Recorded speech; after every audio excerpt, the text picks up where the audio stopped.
സൗദിയിലേക്ക് കൂടുതൽ അന്താരാഷ്ട്ര ബ്രാൻഡുകളുടെ ഫ്രാഞ്ചൈസികൾ എത്തുന്നു.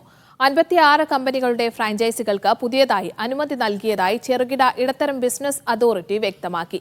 രാജ്യത്തേക്ക് നിക്ഷേപം ആകർഷിക്കുന്നതിന്റെ ഭാഗമായി അതോറിറ്റിക്ക് കീഴിൽ ഫ്രാഞ്ചൈസികളെ ക്ഷണിച്ചുള്ള പ്രത്യേക ക്യാമ്പയിൻ നടന്നുവരുന്നുണ്ട്. സൗദി സർക്കാർ ആരംഭിച്ച ഫ്രാഞ്ചൈസി പ്രോഗ്രാമിന്റെ രണ്ടാം ഘട്ടത്തിൽ കൂടുതൽ കമ്പനികൾ എത്തുന്നതായി ചെറുകിട ഇടത്തരം ബിസിനസ് അതോറിറ്റിയായ മുൻഷാഅത്ത് പുറത്തുവിട്ട കണക്കുകൾ സൂചിപ്പിക്കുന്നു. ഈ വർഷം 56 ബ്രാൻഡുകൾക്ക് ഫ്രാഞ്ചൈസികൾ അനുവദിച്ചു. പ്രാദേശിക വിപണിയിൽ പ്രവർത്തിക്കുന്ന കമ്പനികളുടെ വളർച്ച വർദ്ധിപ്പിക്കുന്നതിനും നിക്ഷേപാവസരങ്ങൾ വിപുലീകരിക്കുന്നതിനും ലക്ഷ്യമിട്ടാണ് പദ്ധതി ആരംഭിച്ചത്.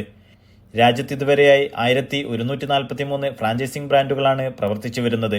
ഇവയുടെ മൊത്തം ബ്രാഞ്ചുകൾ 4,74,669 കടന്നതായും അതോറിറ്റിയുടെ റിപ്പോർട്ട് വ്യക്തമാക്കുന്നു. ഭക്ഷണപാനീയങ്ങൾ, റീറ്റെയിൽ സേവനങ്ങൾ തുടങ്ങിയ മേഖലകളിലാണ് കൂടുതൽ ഫ്രാഞ്ചൈസികൾ എത്തുന്നത്.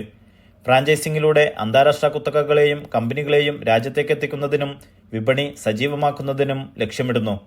ഒപ്പം രാജ്യത്തെ ചെറുകിട നിക്ഷേപകർക്കും സംരംഭകർക്കും അവരുടെ ബിസിനസ് വളർത്താനുള്ള അവസരമായും അതോറിറ്റി പദ്ധതിയെ കാണുന്നുണ്ട്. Naushad റിക്കൂർ, media 1, Dammam.